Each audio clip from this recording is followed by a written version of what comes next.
student, welcome back in another video. In this video we are completing 3.5 exercise. इसका हमने last question लिया है which is question number 4. तो बाकी पहले की वीडियोस में मैं बाकी सारे क्वेश्चन आपको कंप्लीट कर चुकी हूँ, बहुत अच्छे समझा चुकी हूँ. सो अब मैं क्वेश्चन नंबर 4 की बात करती हूँ इस वाले वीडियो में which is last question of this exercise. तो इस वीडियो में ये एक्सरसाइज पूरी कंप्लीट हो जाएगी हमारी. तो चलिए बात करते हैं.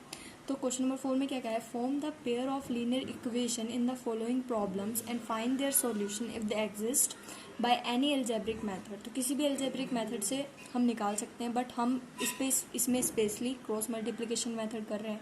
वैसे आप सब्स्टिट्यूशन से भी निकाल सकते हैं, एलिमिनेशन से भी निकाल सकते हैं. सो चलिए पहले पार्ट की बात करते हैं. सो पहले पार्ट में क्या है हमारा, a part of monthly hostel charges is fixed and the remaining depend on the number of days on has taken food in the mesh.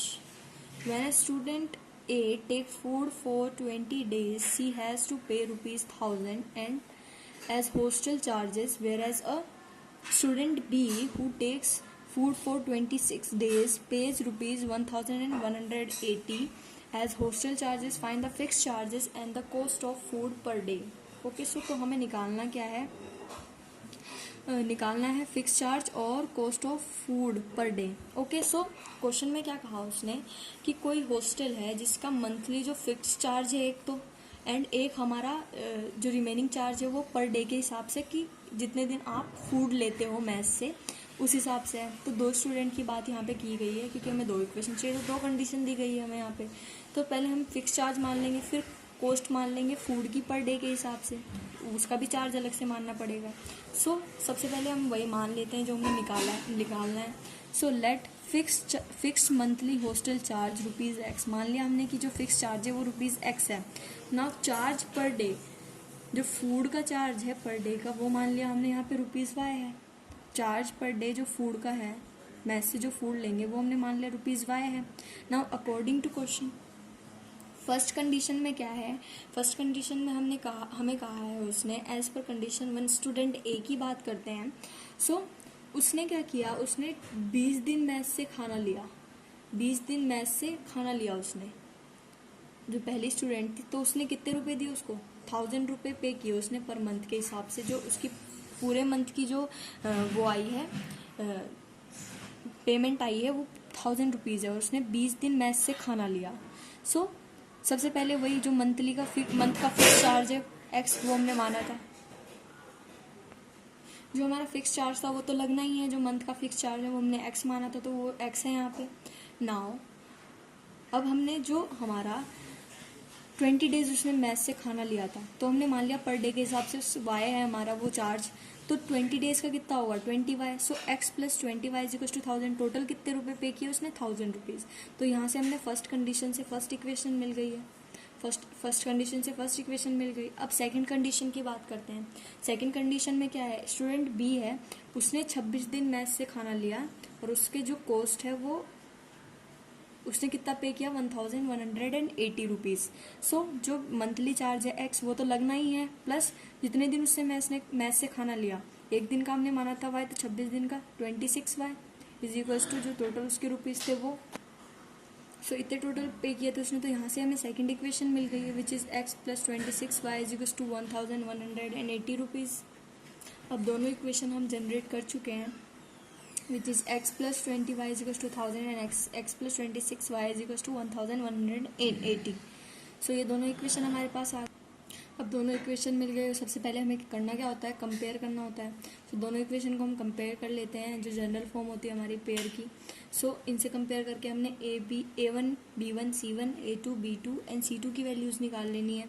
सो यहाँ पे a1 हमारा 1 है एंड b1 हमारा 20 है एंड c1 हमारा माइनस ऑफ 1000 है. जब इधर 1000 को हम लेकर आएंगे तो माइनस का हो जाएगा.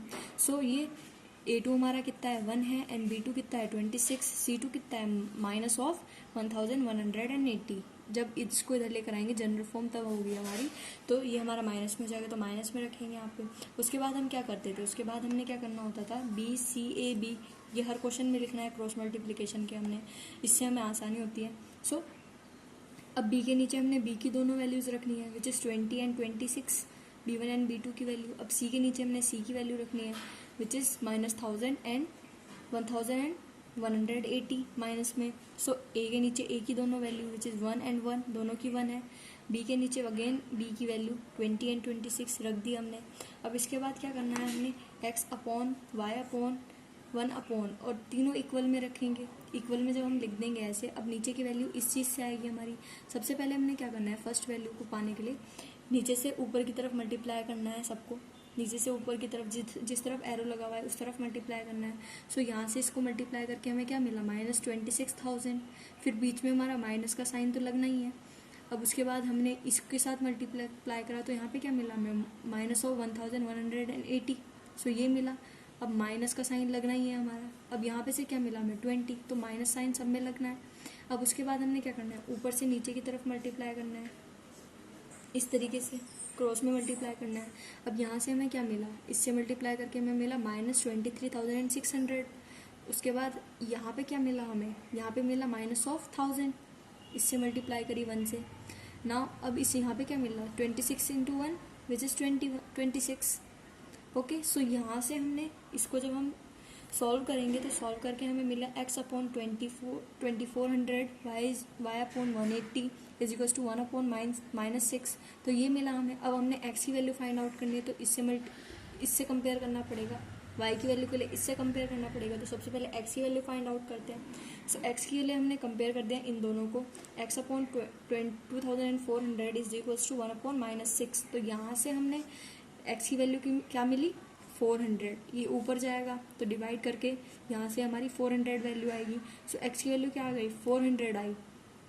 अब ऐसे ही y के लिए इससे इसको कंपेयर कर देंगे। जब इससे कंपेयर करेंगे, इक्वल रखेंगे इन दोनों को। सो यहाँ से हमने 180 उधर लेकर चले गए। सो 180 यहाँ पे रखा हमने, तो यहाँ से हमने 180 की वैल्यू क्या मिली, 180 की वैल्यू हमने y की वैल्यू क्या मिली, यहाँ से y की वैल्यू मिली 30। सो y की वैल्यू यहाँ से हमें 30 मिली। ये हमारा -180 है। सो माइनस से माइनस कैंसिल आउट भी हो जाएगा। सो y इक्वल्स टू यहाँ से कितना मिला हमें 30 मिला। सो 30 मिला। अब फिक्स्ड मंथली चार्ज क्या है हमारा ₹400, क्योंकि x माना था हमने। और जो पर डे के हिसाब से है, जो फूड ले रहा है वहाँ से मैस से, उसके हिसाब से कितना है पर डे, उसका कितना ऐड हो रहा है, और 30 रुपीज़। तो ये तो फिक्स है और ये 30। तो हमें दोनों चार्जेस निकाल ले जो हमने माने थे। तो इसी तरीके से हमें निकालना है, जो भी हम मानते हैं इस तरीके से हमें सॉल्व आउट करके निकालना है। अब हम अगले पार्ट की बात करते हैं। सेकेंड पार्ट में क्या कह रहा है वो, सेकेंड पार्ट में कह रहा है a fraction become 1/3 when 1 is subtracted from the numerator and it becomes 1/4 when 8 is added to its denominator. Find the fraction. तो फ्रैक्शन फाइंड करना है। अब fraction everyone knows 19/5 is a fraction, 6/5 is a fraction. तो ये ऐसी चीज़ें हमारी फ्रैक्शन में होती है। तो हमने मान लिया जो इसका न्यूमरेटर है, लेट द न्यूमरेटर x मान लिया एंड द डिनोमिनेटर y मान लिया। तो रिक्वायर्ड फ्रैक्शन क्या है हमारा, रिक्वायर्ड फ्रैक्शन हो गया हमारा x/y। रिक्वायर्ड फ्रैक्शन क्या है हमारा x/y, ये हमने मान लिया। सो अब अकॉर्डिंग टू क्वेश्चन की बात करते हैं। तो फर्स्ट कंडीशन में उसने क्या कहा, उसने क्वेश्चन में कहा फ्रैक्शन हमारा 1/3 हो जाएगा। फ्रैक्शन हमारा 1/3 हो जाएगा अगर हम फ्रैक्शन के जो हमारा फ्रैक्शन का न्यूमरेटर है उसमें से हम -1 कर दे। तो सो इस तरीके से फर्स्ट कंडीशन है हमारी, इस तरीके से हमारी इक्वेशन बन के आएगी। जो कंडीशन है वो फुलफिल कर रही है इसे, इसी तरीके से हमने बनाई है यहाँ पे। सो इसको सॉल्व करके यहाँ से हमें इक्वेशन 1 मिल जाएगी। इसको इधर मल्टीप्लाई करेंगे, इसको इसके साथ मल्टीप्लाई करेंगे, तो यहाँ से हमें इक्वेशन 1 मिल जाएगी विच इज़ 3x - y = 3। अब हम सेकंड कंडीशन की बात करते हैं कि सेकंड कंडीशन में क्या कह रहा है, इट बिकम्स 1/4। वो कह रहा है कि ये 1/4 हो जाएगा अगर हम क्या कर दें x/y डिनोमिनेटर में से हम प्लस कर दें 8 को। डिनोमिनेटर में हम 8 को प्लस कर दें। अगर हम डिनोमिनेटर में 8 प्लस कर देंगे तो ये हमारा जो फ्रैक्शन है वो 1/4 हो जाएगा। तो सेकंड कंडीशन में वही यही कह रहा है। सेकंड कंडीशन में क्या कह रहा है कि अगर हमने डिनोमिनेटर में 8 ऐड कर दिया तो वो 1/4 हो जाएगा। अब यहाँ से ऐसे ही मल्टीप्लाई करके हमने दोनों को, यहाँ से हमने सेकंड इक्वेशन फाइंड आउट कर ली। यहाँ से हमारी सेकंड इक्वेशन आ गई। सेकंड इक्वेशन आने के बाद जब हमारी दोनों इक्वेशन आ गई है, जो हमारी फर्स्ट है सेकंड दोनों इक्वेशन आ गई, तो सबसे पहले हमने क्या करना है, कंपेयर करके हमने a1 b1 c1 a2 b2 c2 की वैल्यूज निकालनी है। सो a1 यहाँ पे कितना है हमारा, a1 हमारा 3 है, b1 कितना है -1 है, एंड c1 कितना है, इसको इधर लेकर आएंगे तो -3 विच इज़ -3। ओके, अब a2 हमारा कितना है 4 है, B2 कितना है हमारा -1 है, एंड C2 कितना है हमारा 8 है, विच इज़ -8, जब इधर आ जाएगा तो -8 है। ओके, सो अब ये चीज़ें हमारी आ गई हैं। अब इसके बाद क्या करना है हमें, अगले स्टेप जो कि हम हर क्वेश्चन में करते हैं, विच इज़ BCAB, ये लिखना होता है। फिर उसके नीचे हमने B1 B2 C1 C2 and A1 A2 B1 B2 की वैल्यूज़ रख देनी है, विच जो हमने रख दी, यहाँ पे हमने जो निकाली थी वैल्यूज़ हमने रख दी। उसके बाद x = y = 1, उसके बाद अपॉन में हमने वैल्यूज़ को रखना है। उसके बाद हमने क्या करना है कि यहाँ से हम ऐसे मल्टीप्लाई करते आ रहे हैं जैसे हमने करते थे, तो ऐसे मल्टीप्लाई करेंगे क्रॉस में ऊपर की तरफ। सो यहाँ से हमें क्या मिला, यहाँ से हमें मिला 3, यहाँ से हमें मिला -24 और यहाँ से हमें क्या मिला -4। अब बीच में सबके माइनस साइन लगेगा। अब क्या करेंगे, ऊपर से नीचे की तरफ मल्टीप्लाई करेंगे जैसे हर क्वेश्चन में करते आए हैं।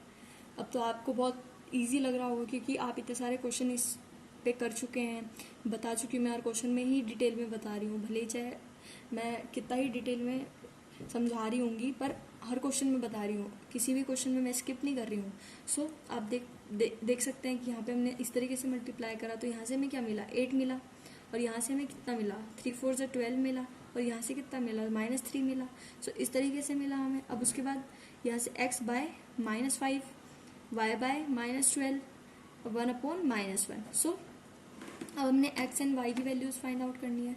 सो x एंड y की वैल्यूज़ फाइंड आउट करने के लिए सबसे पहले x की फाइंड आउट करते हैं, इसके साथ इसको कंपेयर करते हैं। सबसे पहले हमने इसको इक्वल रख दिया, इसके x बाय -5 के इक्वल रख दिया हमने 1/-1 को। यहाँ से हमें x की वैल्यू क्या मिली 5 मिल गई, मल्टीप्लाई करके 5 को उधर लेके चले गए हम, और माइनस माइनस कैंसिल आउट हो जाएगा।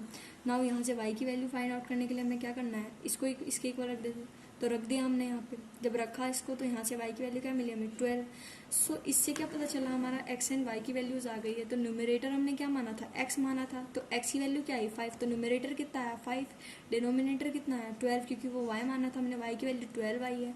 तो फ्रैक्शन क्या था हमारा x/y था, विच इज़ 5/12। तो ये हमारा फ्रैक्शन हो गया, जो रिक्वायर्ड फ्रैक्शन हमें चाहिए था। सो इस तरीके से हमने फ्रैक्शन फाइंड आउट कर लिया। अब हम अगले पार्ट की बात, ये हमारा थर्ड पार्ट है। थर्ड पार्ट में क्या कह रहा है, Yash scored 40 marks in a test getting 3 marks for each right answer and losing 1 mark for each wrong answer, had 4 marks been awarded for each correct answer and 2 marks been deducted for each incorrect answer, then Yash would have scored 50 marks. तो उसने 2 test दिए हैं, पहले में उसने 40 marks लिए हैं और दूसरे में उसने 50 मार्क्स लिए हैं। तो हमसे पूछ रहे हैं how many questions were there in a test, तो टेस्ट में कितने क्वेश्चन थे, ये हमसे पूछ रहे हैं वो। तो सबसे पहले हम वही मान लेते हैं, let the number of right answer, जो उसके सही आंसर थे वो कितने थे x थे, मान लिया हमने, and number of wrong answer y, wrong answer कितने मान लिए y मान लिया हमने। तो टोटल क्वेश्चन कितने होंगे x + y, रॉन्ग और राइट को मिला के ही तो होंगे। इंटेलिजेंट बंदा था कि उसने सारे क्वेश्चन अटेम्प्ट करे, भले ही चाहे गलत करे हो सही करे हो। सो इसका भी रिजल्ट अभी पता चल जाएगा हमें। So total question = x + y, तो ये हो जाएंगे मेरे टोटल क्वेश्चन। तो अकॉर्डिंग टू क्वेश्चन की बात करते हैं। अकॉर्डिंग टू क्वेश्चन, तो फर्स्ट जो कंडीशन है हमारी, फर्स्ट कंडीशन में उसके 40 मार्क्स मिले हैं उसे। उस कंडीशन में क्या है, राइट आंसर में हमें 3 मार्क्स मिल रहे हैं और रॉन्ग आंसर में हमें 1 मार्क्स मिल रहे हैं। सो हमने जो राइट आंसर माने हैं, नंबर ऑफ राइट आंसर कितने माने हैं x, तो मान लिया एक राइट आंसर के लिए हमें 3 मार्क्स मिल रहे हैं, तो x के लिए कितने मिलेंगे 3x मिलेंगे। सो और 1 मार्क्स हमारा डिटेक्ट हो रहा है, मतलब हमारा माइनस में हो रहा है अगर हमने रॉन्ग आंसर करा है। तो रॉन्ग आंसर के लिए 1 मार्क्स हो रहा है, तो हमने y माना था रॉन्ग आंसर का, कि नंबर ऑफ रॉन्ग आंसर हमारे y हैं। सो एक के लिए कितने होंगे -y। सो उसके टोटल मार्क्स कितने हैं उसमें 40। तो यहाँ से हमें फर्स्ट इक्वेशन मिल गई फर्स्ट कंडीशन से। अब सेकंड कंडीशन में क्या है, उसने दूसरा टेस्ट दिया होगा, उसमें उसके 50 मार्क्स आए हैं, 50 मार्क्स आए हैं। तो राइट आंसर के लिए उसमें सेकंड कंडीशन में क्या था, 4 मार्क्स मिल रहे थे राइट आंसर के लिए, और रॉन्ग आंसर के लिए 2 मार्क्स मिल रहे थे। इस तरीके से अगर आप लिख लोगे क्वेश्चन को पढ़ के तो बहुत आसानी होगी आपको। मैंने इसी तरह से लिख के अपने क्वेश्चन किया करती थी, आप भी इसी तरीके से करो। इस वजह से मैं आपको उसी तरीके से समझा रही हूँ जिस तरीके से बहुत ईजिली समझ में आएगा। सो राइट आंसर के लिए 4 मार्क्स एंड रॉन्ग आंसर के लिए 2 मार्क्स। सो एक्स माना था हमने, एक्स माना था नंबर ऑफ राइट आंसर, तो 4 मार्क्स एक का है, तो x के लिए कितने होंगे 4x, माइनस रॉन्ग के लिए 2 मार्क्स है। सो y मैंने माना था नंबर ऑफ रॉन्ग आंसर्स, तो दो एक के लिए है तो y के लिए कितने होंगे 2y।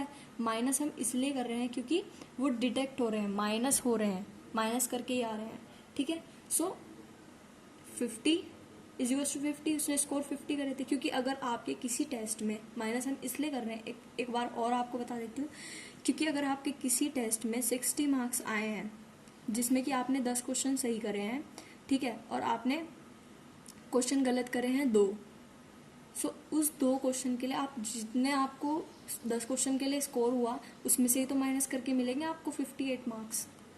सो इसीलिए हम यहाँ पे माइनस कर रहे हैं। तो यहाँ से हमें सेकंड इक्वेशन मिल गई सेकंड कंडीशन से। फर्स्ट और दोनों कंडीशन से हमें फर्स्ट एंड सेकंड इक्वेशन मिल चुकी है। अब हमने number of questions find out करने हैं। सो एक्स एंड वाई की वैल्यू चाहिए होगी हमें। सो दोनों इक्वेशन मिल चुकी है। अब कंपेयर करना है हमने। कंपेयर करके ये हमारी फर्स्ट इक्वेशन थी और ये हमारी सेकंड इक्वेशन थी। कंपेयर करेंगे तो यहाँ से a1 b1 c1 a2 b2 c2 की वैल्यूज मिल जाएगी। a1 यहाँ पे 3 है, b1 हमारा -1 है एंड c1 -40 है हमारा जब इधर चला जाएगा तो। a2 हमारा कितना है 4 है एंड b2 कितना है -2 एंड c2 कितना है -50 जब हम इधर लेकर आएंगे इसको जनरल फॉर्म में। सो ये हमारी a1 b1 इन सब की वैल्यूज मिल चुकी है हमें। अब उसके बाद हर स्टेप में हम लिखते, हर क्वेश्चन में हम लिखते थे step b c a b।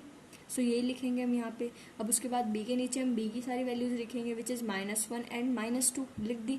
अब c के नीचे c की वैल्यू लिखेंगे विच इज़ -40 एंड -50 लिख दी। अब a के नीचे हम a की वैल्यू लिखेंगे विच इज़ 3 एंड 4 लिख दी यहाँ से। अब b के नीचे हम b की वैल्यू अगेन लिखेंगे -1 एंड -2 तो लिख दिया हमने यहाँ से। अब उसके बाद वही हमने लिखना है x y 1 is equals to में लिखना है दोनों को, नीचे से ऊपर की तरफ मल्टीप्लाई करनी है इनकी। सो यहाँ से हमें क्या मिलेगा 80, यहाँ से हमें क्या मिलेगा -150, 4 इंटू -1 विच इज़ -4। सो अब बीच में सबके माइनस साइन लगेगा वो हमने लगा दिए। अब ऊपर से नीचे की तरफ मल्टीप्लाई करना है हमें, इस तरीके से मल्टीप्लाई करेंगे तो यहाँ से हमें क्या मिलेगा -50, यहाँ से हमें क्या मिलेगा -160 और यहाँ से हमें क्या मिलेगा -6। तो इसको सॉल्व करने के बाद हमें क्या मिला, कुछ इस तरीके से मिला। x बाय यहाँ से हमें 30 बचा, y यहाँ से हमें 10 बचा और यहाँ से हमारा 1/2 बचा। सो अब हमने x और y की वैल्यू फाइंड आउट करनी है number of question find out करने से पहले। सो x को हम पहले इसके इक्वेट कर देते हैं, इससे इक्वेट करेंगे तो x यहाँ से हमारा आ गया 15, क्योंकि 30 अगर उधर जाएगा तो देन 30/2 बचेगा हमारा, तो यहाँ से हमारा कितना आएगा 15 आएगा। Now y/10 is equal to 1/2 है, इसको हम रख देंगे यहाँ पे तो y की वैल्यू मिल जाएगी हमें। सब हमने इसको इसके इक्वल रखा तो यहाँ से हमें y की वैल्यू क्या मिल गई 5। 10 उधर जाएगा तो 10/2 हमारा 5 हो जाएगा, तो यहाँ से y की वैल्यू हमें 5 मिल गई। सो x भी मिल गया, y भी मिल गया। अब नंबर ऑफ राइट आंसर कितने हैं उसके 15 है, हमने x माना था ना, राइट आंसर हमने x माने थे तो 15 उसके सही आंसर है and number of wrong answer उसके हैं 5। सो टोटल क्वेश्चन कितने हुए 15 + 5 which is x + y is equals to 20। तो question number of total question कितने हुए हमारे 20 हुए। सो इस क्वेश्चन में हमने ऐसे करना था।